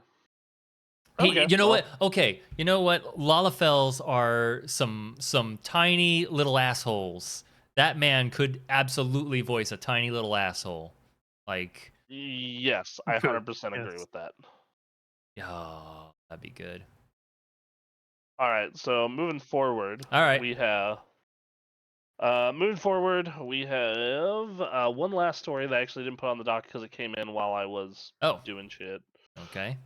Forza Motorsport put out specs. I put it in the general chat if you want to pull that up. Interesting thing, its low setting only requires 4 gigs of VRAM. Mm-hmm. That's interesting. And a 1060. As for its recommended or high settings, you're looking at a 2080 Ti, 16 gigs of RAM, and an i5-11600. And for its ultra specs, you're looking at an i7-11700 and a 4080 or a 7900 XT. And then the Ryzen 7 5800X. So there you go. That's them's the specs. They're actually not as beefy as I was expecting. Like, they're beefy for sure, but I'm not like, oh fuck, I need to go upgrade my computer. Sure. Yeah. Especially on the minimum end of things. That's actually really good. It's not like Starfield where I look at the minimum and I go, fucking what? I can't get a good look at the specs on with the scene as I have it, so I would just suggest if you want to look at it yourself, go to Forza Motorsport. Yeah, well, I mean that gets the point across. It doesn't have the RAM requirements, but hey, 16 gigs of RAM pretty much except for the lowest. Yeah. Whoops, that's not what I wanted to do. Going forward, looking at the yeah, man, it's weird. Starfield's out in like a week and a half. Yep. This year has been a lot, but also moving quickly. Yeah, like Starfield's minimum is a fucking 5700 or a 1070 Ti and 16 gigs of RAM. Yeah. Yep. Oh god. Ooh. I actually got surprised by Starfield this week because it preloaded. Oh, okay. Like, I had it set on my Game Pass to preload, and it did it, and I was like, what the fuck? Mm-hmm. Where'd all my like hard drive space go? and I looked, and I was like, oh right, I downloaded Baldur's Gate, and then this happened. Yep. A lot of big games. It's gonna support direct storage, DLSS, FSR2. If you don't have an SSD, you shouldn't expect to play Forza Motorsport on PC this fall. So yeah. Great. All right. All right, well, there you go. So that's all the news. You got two more, or at least one more story here. Oh, what? Did I miss one? Persona. Oh, right. Dear God, the Persona trailer. Yeah, they put out a Persona trailer, Persona 3 Reload trailer, along with a Persona 3 Reload release date, and then it's gonna be on Game Pass. I'm gonna play this right now. It's the good memories that stay with you and gets people through their struggles. I can turn this down just a little bit. But it's also the mistakes you made that haunt you forever. This looks so fucking good. It does. I'm so excited for this game. I'm not looking forward to doing Tartarus. I'm very glad it's on Game Pass. I was capable of. That's all there is to it. I gotta use what time I have left. It will never not be funny that you summon by putting a gun to your head and firing. Right? Yeah, it's fair. That won't cause problems in the news. No, That's not gonna cause you psychological issues at all. Yeah. definitely didn't the first time. That's for sure. This game came out at a certain time, and we decided to leave it unaltered to reflect that time. Nothing beats getting actual combat experience. People really want to kill themselves then, they still do now. This visually looks very good. You're right. Persona abilities can be dangerous, Yep. depending on how they're used. I want to use this power. My own life. This is Persona. Take this seriously. This is Sure. Blue Persona. You can see the stars so clearly up here.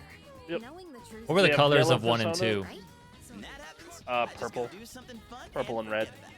Oh, okay. Sounds interesting. So it went purple and red to blue to yellow to red again. All right. Yeah, those are some But good color Persona's choices. kind of broken into two parts of its life, 1 and 2, and then 3 and onward. Yeah, I was gonna say people are, we're reviving 3 here, but it's like, yeah, it's 3, 4, 5. Scared because you're choosing not No one talks about 1 and 2 ever. I want a purpose. And to have others I care Oh, this music's so good. That's why I came all this way. Even if you do forget about us. Game looks awesome. Yeah. This franchise has really found its style and has been going hardcore with it, and I love it. Yeah, exactly.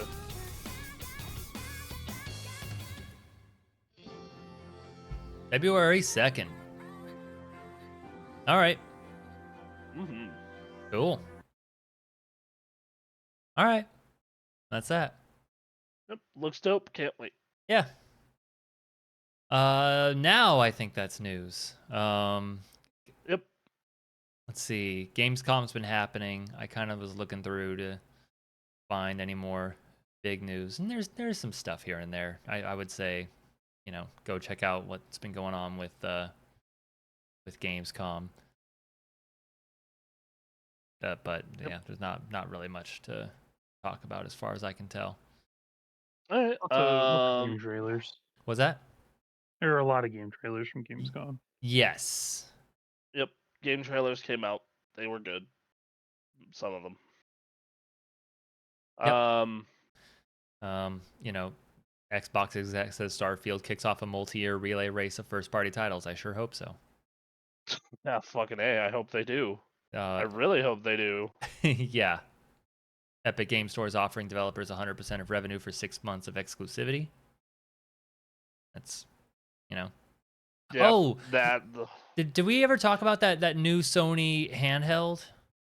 I mean, in the past we have. I mean, we Not did. this week we have, but Yeah. And go on. not since it was like the full thing was revealed, right? Right. Did that thing come out? Because people have just started talking about it again.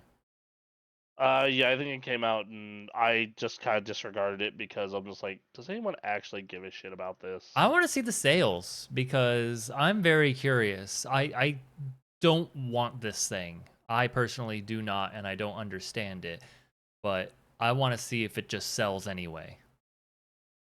I don't think it will. I don't think people give a shit about this or cloud gaming. I really don't. I would think not. I would think not, right? But we'll see, I guess. I mean, yeah, we will, but like, Jesus fucking Christ, man. Yeah, I don't know. I just don't get it. We'll see. All right. So, we got what we've been. So, what we got next? What we've been playing? Yes. What we've been What playing. we've been playing. Aaron, what you been playing? Got a little more into. Let's see. I did some Final Fantasy 14 stuff. Did more crafting and gathering. And finally, I'm getting to a point where I can move on to the next phase of leveling those crafters and gatherers. But like, man, I have to block out a day to be like, all right, I can get through this leg of the grind, because you have to do it for everyone basically to get the maximum amount of efficiency out of it. And it's just amazing how much, it's an MMO, and like it rewards you at the end by you being able to make, end game stuff and sell, all those food and potions that people use for end game. It'll reward me in the end, but I spent some money trying to just get ahead. I'm running out of money. Yeah, it's just going to continue to be a struggle, but I'm going to continue to work on that on Tuesdays when we do our casual MMO nights. So yeah. Then Bomb Rush Cyberpunk, still a good time. Very much just kind of delivering on that, casual Jet Set Radio feel. Love the music, love the characters, and love just kind of casually skating around. And just a classic good roam around the map collecting stuff and tagging, and yeah, I don't know. It is what it is. When you see what Bomb Rush Cyberpunk is, like that's the game right there. You're sold on it or you're not. Okay. And then I played some Armored Core 6. I'm having some mixed feelings right now, to be honest with you. Up till the first boss, it is a very much enjoyable Armored Core experience. Mm-hmm. The game looks great, sounds great. The sound design has been fantastic. There's some amazingly large, not amazingly large. There's some large, machines that you're having to jump around, and the maps are more interesting, in my opinion, for Armored Core than ever before. I have just been seeing just insane shit coming out of that game that looks so awesome, but Yep. I also just there's just too much to play, man. There's too much to play. There's too much. Yep. Yeah.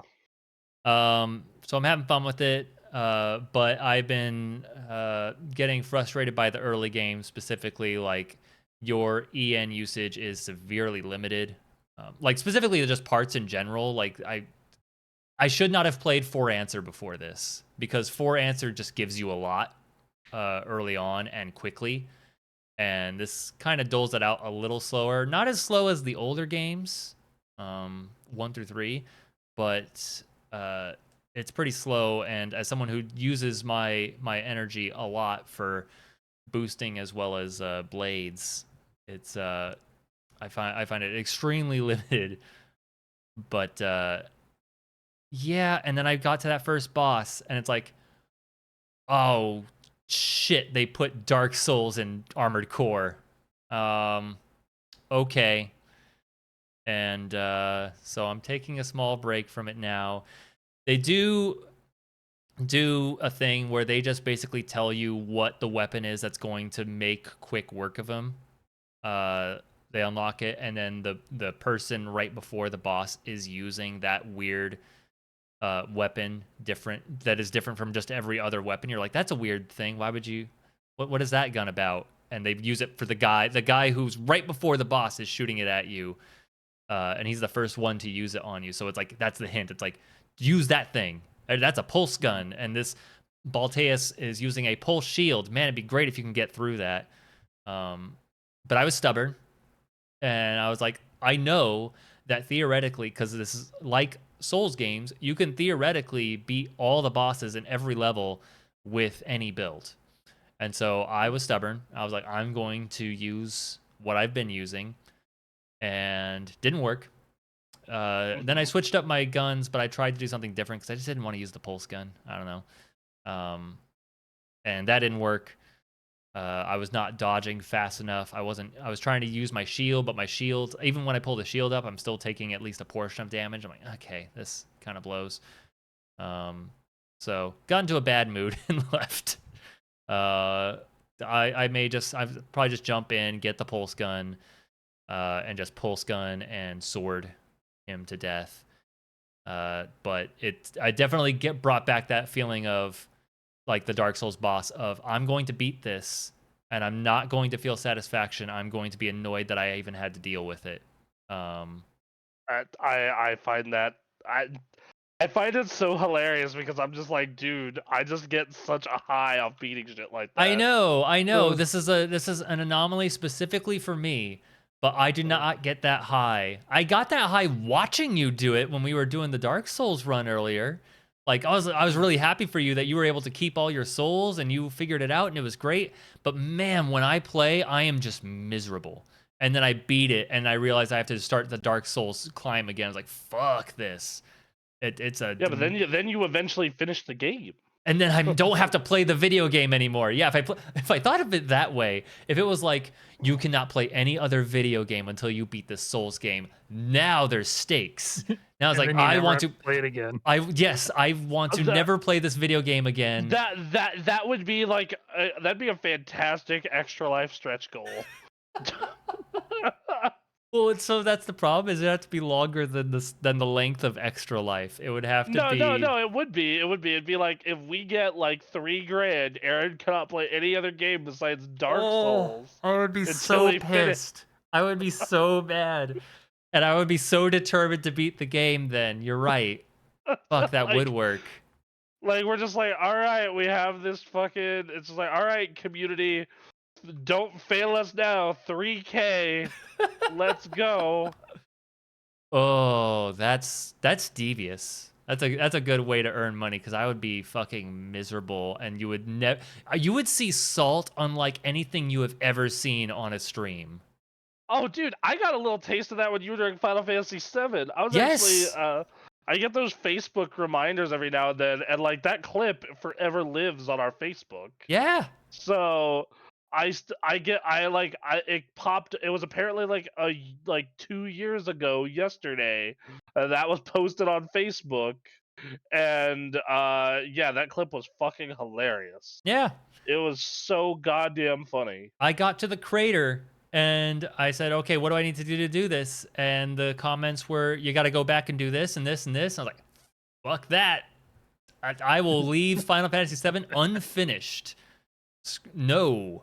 No, this was also another reminder that like it made me reflect on like Baldur's Gate 3. I haven't played since last podcast. And I had to turn down the difficulty on that.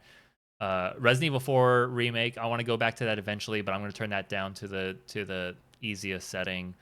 But then it got me thinking about Final Fantasy 14, and I was like, the things I enjoy about Final Fantasy 14, combat is at the bottom of the list. Which is, well, that's because the combat in that game is fucking garbage. But I mean, you could say that, but then this goes back to Pokemon. What do I enjoy about Pokemon? Combat is at the bottom of the list. Maybe I just hate gameplay. Maybe that's it. I don't know. I don't think you hate gameplay. I think you hate combat gameplay, because combat gameplay typically requires a lot of fucking execution and practice. Right. Yeah. I'm I got a genre for you. Okay. It's just visual novels. You just read the whole time. But I can't play Danganronpa because that requires problem-solving skills, and I don't have those either. That's fine. You just avoid Danganronpa, you avoid Phoenix Wright, you avoid Professor Layton. So you avoid all the good ones. Yep. Got it. Yep. No, I like Bomb Rush Cyberpunk, where I press X and I do a kickflip. I like that. That's pretty good. Yeah. There's some execution required for that, where you gotta turn around corners and wall ride across billboards and hit graffiti, and then you got to do trick lines. You got to manual from rail to rail. There's some execution still there, but it's not brutal. I like, like 14 is a thing where just like, well, I do like games with combat and combat focus, and that's a big part of why that game quickly became, this is something I play when WoW and Guild Wars don't have content. Right. Or the content is bad. Yeah. So this explains a lot. It explains a lot. And I also will say it's gotten me rethinking about playing Dark Souls 3 and Bloodborne. Maybe, I don't know. Maybe we go in where we at least have one part with me starting it, and then by the end we'll see like if I can even stomach a part 2. Maybe I have to hand it off to someone else. It's just like, no, we do Bloodborne, and we do things like, all right, we cannot stream any other games on this channel until Aaron finishes Bloodborne. That would be fucked. Oh, because then you guys would get mad at me that we have other shit to be playing and streaming. I wanted to stream World of Warcraft tonight, but we can't do it because Aaron hasn't beat Bloodborne. That would just destroy this channel. But that also could be entertaining. I don't know, but goddamn, we'd be miserable. Fucking Jesus. Ah, man. Uh, So, yeah, I played some of that. I'm taking a break for the moment. I unfortunately have not gotten to much Exoprimal either, but now that I'm taking a break from Armored Core, I may jump back into Exoprimal for a bit, because, again, I like the combat of that, but that's because it's partially brain dead. I like it to have a little bit of, you need to be involved, but only to a limited extent. I do like my Unga Bunga builds in those kind of games. Mm-hmm. Like my Barbarian build in Diablo is just like it's basically pressing 3 buttons over and over and over again. Yeah. You know, so there's that, but yeah, I don't know. Well, like it's this is gonna be an interesting experiment, and man, if we go with that idea, it'd be so goddamn funny. Every Tuesday and Thursday, god damn it, It would be fucked. Yeah. Uh, I mean, if it meant we couldn't stream anything else, I would start streaming solo and just bashing my head against the wall to get it. Just Aaron streaming 5 days a week, recording the LP, just fucking going ham. I suppose now would be the time. Like, I got free time now. Like, let's just every day get through Bloodborne. Holy shit. Yeah, that the title of that would no longer be SGK Plays. That would just be called Get Good. Ugh, shit, man. Aaron and the meat grinder. Yeah, exactly. God. Oh, So, Lordy. I mean, it can't be any worse than my current Dark Souls run. That fucking run on the other night was rough. you watched me play Bloodborne the last time we did an Extra Life. Like, I didn't beat a boss. That didn't happen. I couldn't find one. My biggest thing with watching you play is just I'm just like, well, especially Bloodborne. Like Dark Souls is more understandable, but like in Bloodborne's case, I'm like no, go in, get in there. So yeah, I don't know. Yeah, that's about all I played. I didn't really get a chance to check out much else this week. So yeah.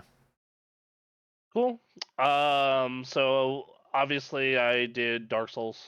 Yep. We did the Dark Souls stream. How many deaths am I up to? 50 something? I'm sorry. Say that one more time. My brain shorted out for a second. How many deaths has how he many gone deaths through? am I up to? Is it like 50 something? I would have to change over to the scene, which I can't do right now, but it's 50 something. Oh, cool. Ow. Yep. I mean, I kind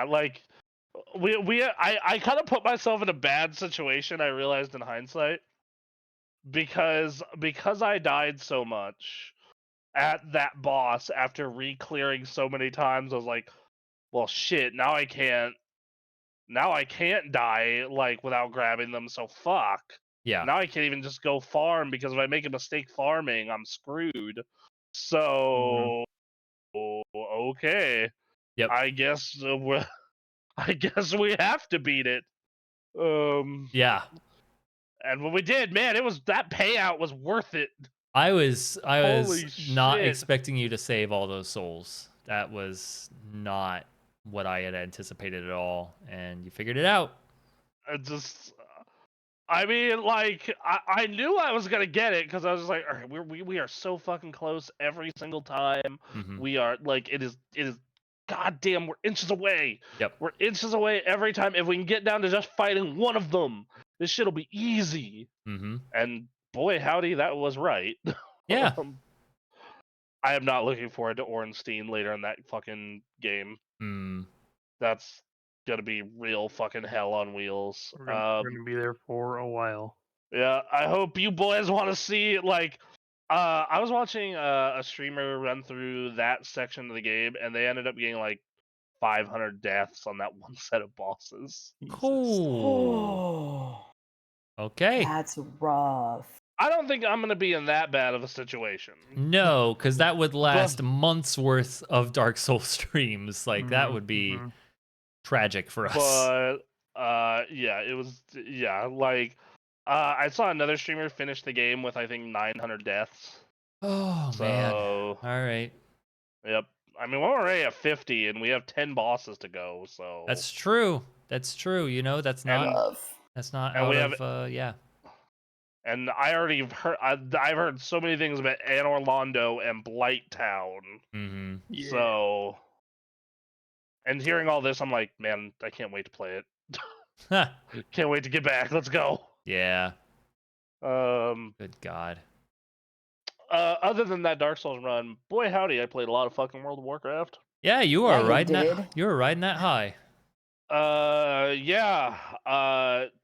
Man, you want to talk about how you don't like combat gameplay as the focus? I fucking love me some combat gameplay as the focus. Yeah. Holy shit. So last week I got Keystone Master. This week, however, I got up to 2200. I decided to check my Raider IO rating for Mythic Plus. So as of this particular moment, unless it changed, which I'm going to check right now, I am the number 35 warrior tank on my server. Wow. So let's see what I'm at right at this particular moment. Yes, 35 still. So, yeah, no, 35 out of, let's see, how many are there? 461. That's high. Mm-hmm. My current goal as of right now is to get Keystone Hero, which would put me at number 15 or 16. Okay. So I gotta, and I only have about 6 weeks left in the season because I was taking a break because I was a little burnt out because I got into the season late. But now I am here and I am going fucking ham and I'm loving it. I've been taking Anthony along. And I was telling you about this before the stream started. Anthony's in a really awkward situation for playing Mythic Plus right now. Anthony has been undergeared the entire time we've been doing this. Like literally the entire time. This man is 110% undergeared. For what we were doing. But he's been clearing. The problem is he's gotten into 14s and 15s and 16s, and he's kind of hit a wall. Where unfortunately, he's hit this wall, and he's just realized like I just need gear. Like there's no way around it. There's no way, like it is literally gear. So he's having to farm some lower end dungeons, 11s, 12s, maybe a 13 now and then, to get gear that is good for what he's doing. So that's been kind of the weird situation because like especially for this week, Fortified, where he's played more, he's just really ahead. So he's not getting any more rating out of this week. So the rest of this week is just a gearing process, which that's kind of frustrating because you're not making any progress towards your end goal. Like you're just kind of getting the gear so you can make progress towards it, which I can understand how that would be frustrating. I don't have a problem with it, but I also, when I'm in Mythic Plus grind mode, I'm in Mythic Plus grind mode. Right. So yes. Yeah. That's awesome. I'm happy for you. Enjoying that WoW life. Yeah, it's been. Hey, turns out you can make WoW good again. You just have to make Dragonflight. That's it. that is all. You just have only to. Requirement. You just have to make an expansion that makes it so the only thing you have to do that's mandatory when you hit endgame is gear, and maybe a little bit of gold farming so you can get consumes materials. That's it. You don't have to do Shadowlands BFA and even Legion, but Legion at least made it fun where you have to do all this, conduit, soul binds, Azerite, artifact power, blah blah blah. No, just hit cap, gear up. All right, play content, have fun. And then all the outside systems are just, all those outside systems. Those are just, hey man, if you want to farm cosmetics and all this other stuff, like cosmetics and maybe some recipes for fun, goofy shit and toys and mount skins, then boy howdy, we have a ton of open world content for you. Oh yeah. And then they also, this is not a thing that I would ever give a shit about, but they updated the crafting system to basically rip 14 off in a big way. In a Mm-hmm. big way. Mm-hmm. The only exception is I don't know if 14 has a system like this. I think it'd be cool if it would. But we have this thing now called work orders, where I can basically go to a board and be like, "Hey, I need this thing made for me." And I can put an amount of gold with it, and I can either say, "Hey, you supply the mats," or "I supply the mats," whatever it is. But I need this thing, and you do that, and someone on your server can go ahead and go ahead and fucking make it for you, and they get paid. And if you're and like there are people nowadays who literally just sit at these boards and craft shit all day long. Mm-hmm. That is their entire game now. Yeah. Which hey man, more power to them. There is not a system in Final Fantasy 14 like that, right? I wouldn't No. know. No. There's not. Okay. I had to think about it. I don't know why I had to think about it, but I had to think about it. There is not. Okay. That'd be nice. I think that, yep. As someone who's And leveling, then- crafting, and gathering, I know that at the end of it, I'm gonna be like, just sending messages to friends and other people like, "Hey, I can make stuff for you," and hope that that's enough.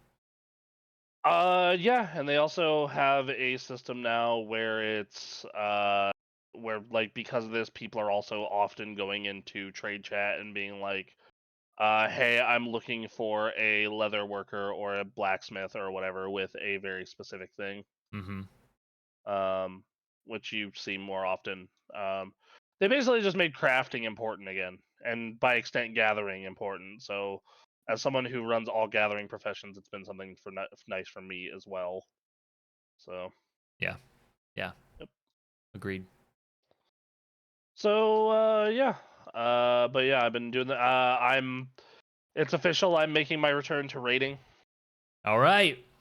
We'll Yay. see how long. We'll see how long it sticks. But it would basically it was like, hey, do you like we want to raid, but I don't want to raid lead, and no one else wants to raid lead. Like, hey man, can you do it? And I'm like, I mean, I can, but I haven't raid led in a decade, Mm-hmm. like over a decade. Like the last time I was leading raids was Wrath and Kata. So it's kind of like one of those things where I'm like, I'm probably not your best choice. I'm going to be honest. Sure.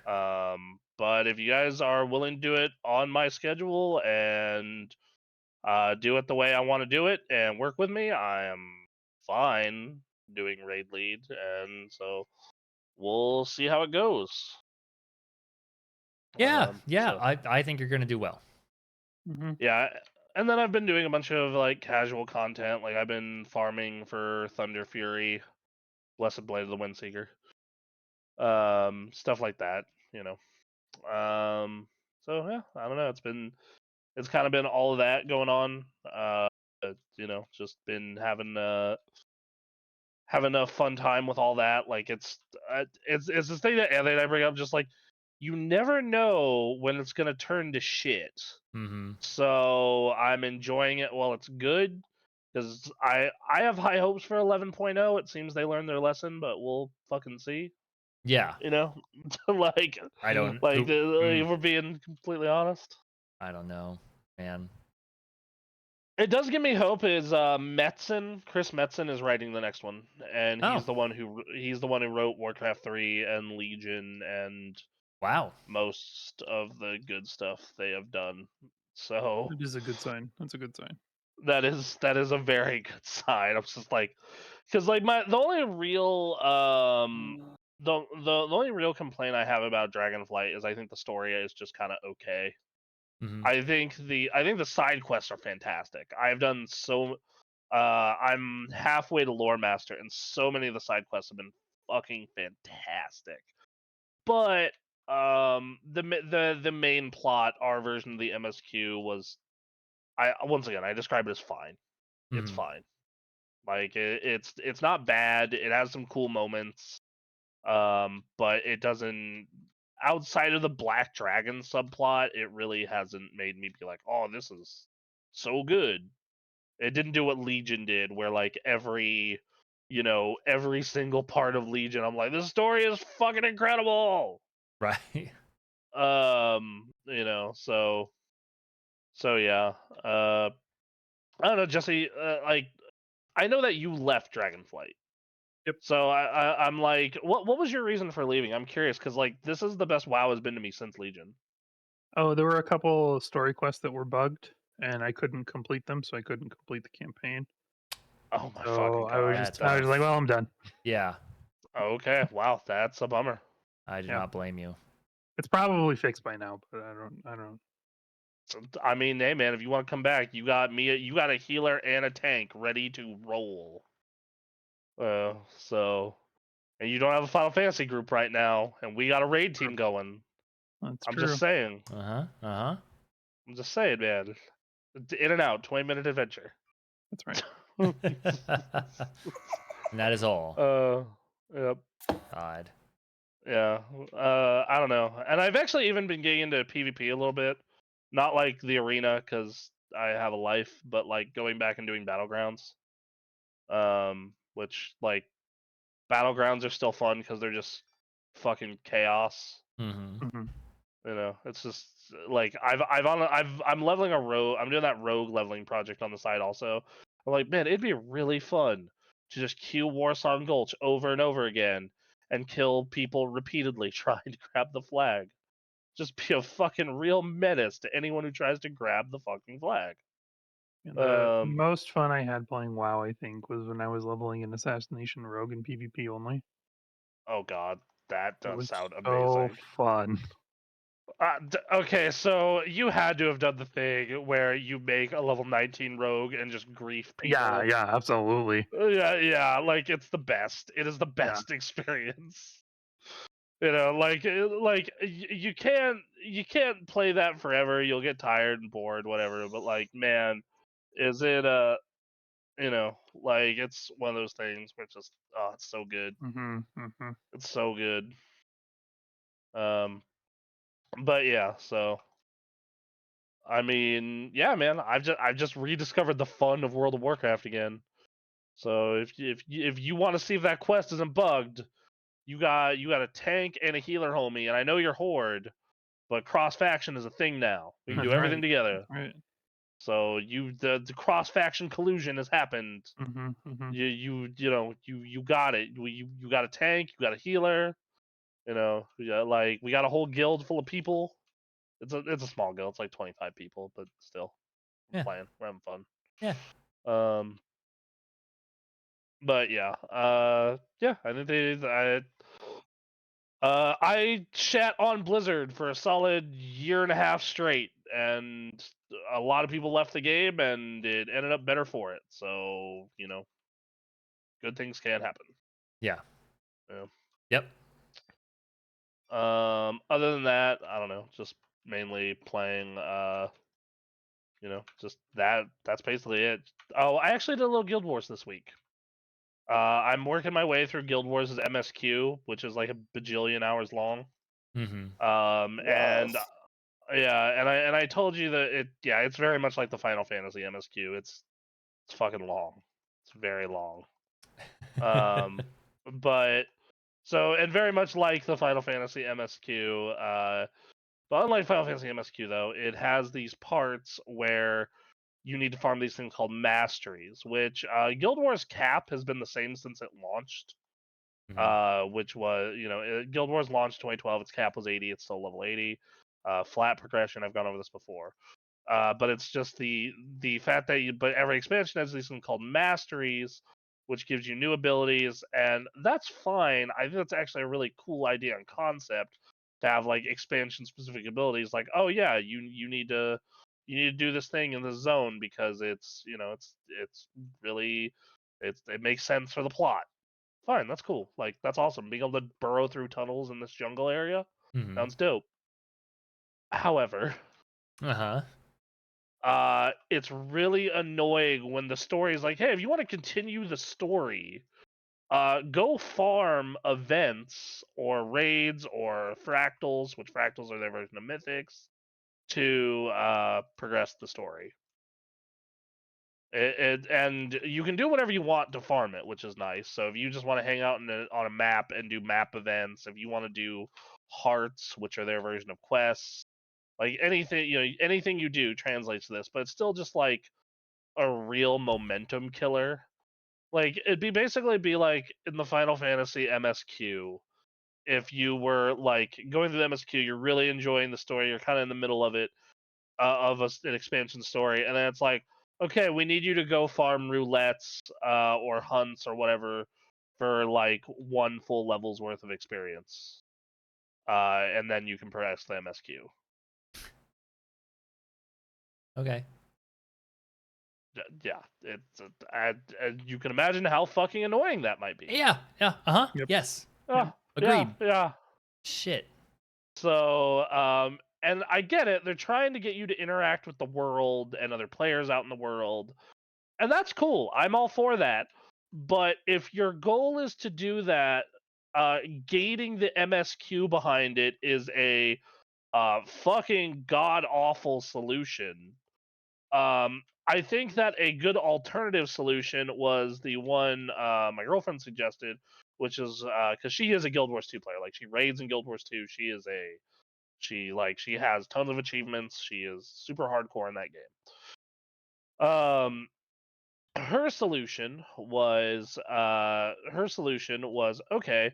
How about they at least tell you how many mastery points you're going to need at the start of it, at the start of an expansion, so that way, if you want, you can just go farm it out and get it done.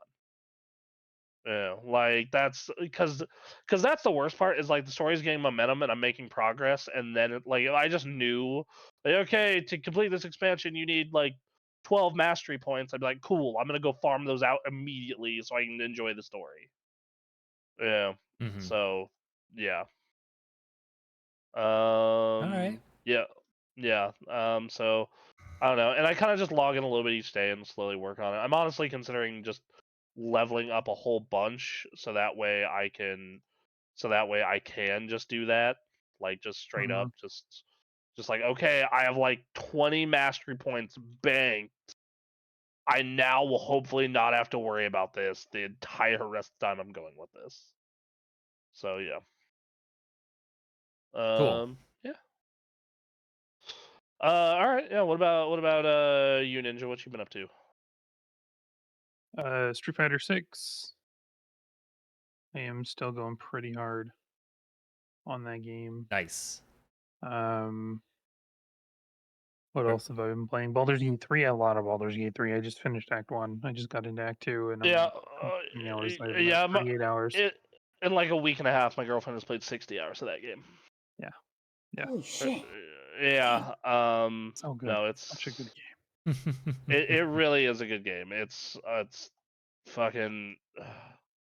It's such a shame. I get so frustrated with the combat. Yeah. Yep. Like that is my version of what Aaron is going through. Is just like, like that's my version of it. It's just Right. like I fucking hate the combat in this game so goddamn much. It is so fucking obnoxious. I It's feel so like good, I'm though. playing. Oh no, it's not. It's really not. It's fantastic. It's like man, you chose to do like you could have made you could have gotten rid of part of the annoying parts of D&D because you don't have a DM to be like, a human interference, but you chose not to. So now it's just, oh man, Karlak missing 2 hits in a row that should hit because she's a foot away from the guy. Oh well, get fucked, dude. Mhm. Or my personal favorite, like, I was fighting this fucking paladin, and the dude literally gets 3 crits in a row, killing my entire party except for one person. Your Yeah. DM is a dick. Uh, I don't know who's DMing your version of the game, but they're a dick. Yep. yeah. So yeah, that's that other than the combat though, man, I fucking love that game. Yeah, if you have like any inkling of enjoyment for CRPGs, Baldur's Gate 3 is like the one. It is Right. good. Yep. Even if you don't like CRPGs, because I normally don't, it's like this and Disco Elysium. That's it. Mm-hmm.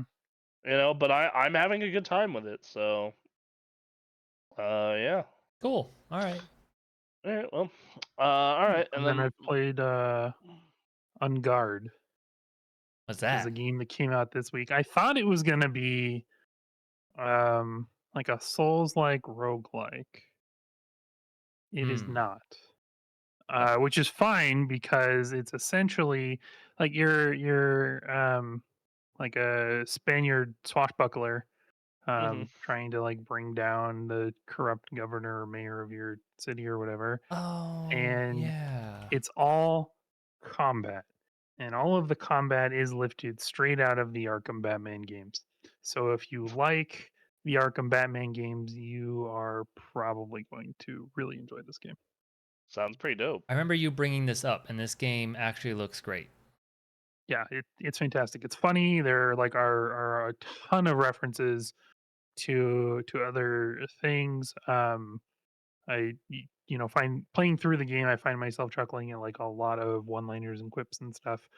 But I've heard references to like the Princess Bride. I've heard references to Batman, to Monkey Island, to a bunch of stuff, and they're just like these quick little one-liners that if you're not paying attention, you're gonna miss them. But it is fun. The game is funny. It's well written. The voice acting is pretty good. It's decent. The combat is really tight and really good. I've really been enjoying the little bit of time that I put into it, but I think I've got like 2 hours in the game so far. But then I go back to Baldur's Gate 3 and I'm like, okay, I'm gonna play more Baldur's Gate. I picked up Armored Core. I haven't touched it because I keep going back to Baldur's Gate. Armored Core is that game this year that's gonna be when we get to Game of the Year stuff. I'm gonna be like, I wish I had played it, but a billion other things came out. Yeah. I'm glad I got it for Black Friday for like $20. I'm glad I'll get to it next year sometime. Maybe, because the year starts with Tekken and Persona. Yep. Oh god. And also because I'm addicted to fucking World of Warcraft again. Right. Well, oh man. so lordy. Yep, that's it for me. Yeah. All I right. don't know. I've also one thing I forgot about is I also dipped my head into classic hardcore for a little bit. Took a peek. Yes, I have an add-on installed that tells you when anyone on your server dies. Oh man. And it is super, dude. It's so funny. It is so funny because you'll see people that are like, this game's been out for like 3 days, and you'll see like, this level like 35 just died. Mm-hmm. Damn. And that's like, and I'm just like, sucks to be him. But yeah, it's weird to me how popular classic hardcore is, but it kind of does. It helps. Like the thing about vanilla, that I think is like super good is the leveling process is a ton of fun. Like leveling through vanilla is a blast to me, just because of the fact that it's like, it does take forever, but man, that shit is like just anything can happen at any time. And I can't wait to see all the clips and stuff that come out of hardcore. Like Right. you were already seeing it when it was just an add-on, and then that story that we brought up a couple of weeks ago where it's just like some dude killed an entire 40-man raid on the last raid of vanilla. Yep. God, that was beautiful. It was Shit. just like, and you know what? It wasn't trolling. It was Judgment Day. as he said in the interview. I mean, it You could be know? both. It could be both. It could be both. Yeah, it was Judgment Day. God. I fucking love, like, I just love the fucking interactions you have with some people in these games. Like, I'm in mentor chat for WoW. Like, WoW is its own mentor chat now, its own equivalent to it. And I'm in it, and we have this dude who apparently got banned from FF14 or something, and he was told you should come here, and like everyone in the community is just like, yeah, no, you will not be. We do not appreciate trolling here, sir. I'm sorry to inform you. Right, right. You know, however, griefing, well, that's a different story. You Okay. know, I think that a lot, like, I think it's very dependent on who in the community you ask. Of course. I think the classic community probably actually has more griefers in it. I would not be surprised in the slightest. Mainly just because it's just like it's a lot easier to grief in that game, and not just in hardcore, but in the fact that, yeah, do you want to camp this person's body for hours on end? Yeah. Yep. Have fun. You know. Oof. Yeah. So, all right. Well, finally we have Emily. Emily, what you been playing? I actually have not been playing any video games this week. Oh yeah, you've been busy. This, bummer. Because I've been getting work on my cosplay for PAX next week. That's right. Ooh, what's your cosplay? I am Those- bringing a Street Fighter back from the dead. Oh, we're For the gonna get first Sakura. time- Oh yeah, for the first time in like 10 years, I am bringing Sakura back to PAX. Nice. That's gonna be so great. Yeah, I made Hopefully, some good progress on her on Thursday. Cool. have they announced what the concerts are yet? That's always been one of my favorite parts of PAX. They did. There's only 2 artists this year. Bummer. Damn. Okay. It is OFK. Okay. They have a game on Switch, which is like Yeah, sold out it's to on them, so- PC too. Welcome to the OFK. Yeah, it looks. Or we good. are the OFK. Yeah, sorry. And then the other is a personal favorite of mine. It is Bit Brigade. Oh, okay. Well, all right. That's God, man. I don't know why, but it seems like the concerts have gotten less important to them over the years, which is a shame because that was like one of the best parts of PAX. They had a freaking Triforce quartet last year, Yeah. and But, that like, was good. They had a Scotoon Network come in. They had Scotoon. the year yeah, that's a before. good one. That's a really good one. Yeah, but yeah, two artists for this year is kind of rough. That's kind of small. Like, they used to get the VGO. Like, they used to get They the did have- Boston VGO to fly out. You know, It's also at a new venue this year. PAX's? Yeah. Where's it What happening? venue? It's at the new Summit building that they just built. I thought Oh, it the was at the other co- convention center. Oh, Yeah, it's in the new Summit building. Yeah. They Okay. built that That's- specifically to have a larger convention place. So Yeah, well, yeah, because everyone was complaining that they couldn't get into. panels and shit. yep. Yeah. Yeah, try not having the main stage at the Hyatt Regency on 8th and Olive in Seattle. Mm-hmm. Oh man, Because so that thing can only hold like 300-400 people. what's the hotel that's close to it then? I know Paramount is nearby. Right. Yeah. Right next to it, basically. Sheridan is just down the street from the original convention center, as well as the Grand Hyatt and the Hyatt Olive 8. Yeah, it's not Yeah. far from the old Yeah, convention it's center not at all. far from all the hotels right there in downtown proper. So, Gotcha. yeah. All right. Well, that's awesome. So yeah, you're getting ready for PAX here. Yes, I am.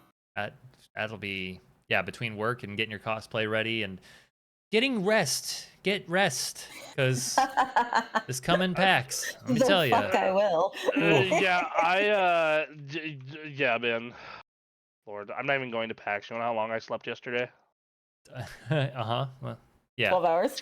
10 and a half hours. Ooh. It was Damn. awesome. I went to bed at like midnight, woke up at like 10:45. It was fucking sick. That's great. Yeah. Good job. Good on you. And then I'll have a whole nother week of work where I probably won't be doing that. So Right. Oh. Yep. Damn.